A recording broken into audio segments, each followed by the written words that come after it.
हज़रत अनस बिन नज़र रज़ियल्लाहु अन्हु एक ऐसे सहाबी थे जो बदर की लड़ाई में शरीक नहीं हो सके थे।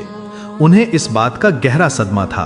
वे अक्सर अपने नफ्स को मलामत करते रहते थे कि इस्लाम की पहली अजीमुशान लड़ाई हुई और तू उसमें शरीक न हो सका। उनकी दिली तमन्ना थी कि कोई दूसरी लड़ाई हो तो मैं अपने हौसले पूरे करूं।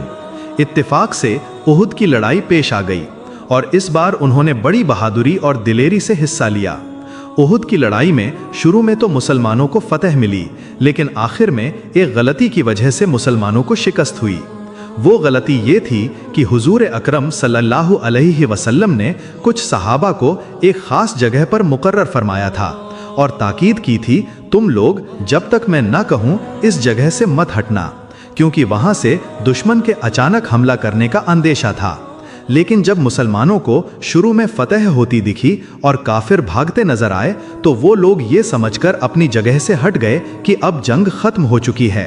उन्होंने गनीमत का माल हासिल करने के लिए पीछा करना बेहतर समझा। हालांकि उनके सरदार ने रोका और कहा, हुजूर सल्लल्लाहु अलैहि वसल्लम ने मना फरमाया था। लेकिन उन्होंने ये समझा कि हुजूर का इरशाद सिर्फ लड़ाई के वक्त तक था और मैदान में पहुंच गए।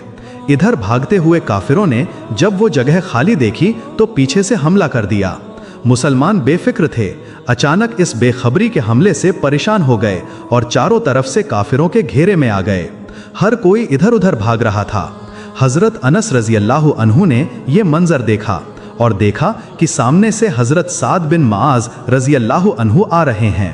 उन्होंने पुकार कर कहा, ऐ साद, कहाँ जा रहे हो? खुदा की कसम, जन्नत की खुशबू उहुद के पहाड़ से आ रही है।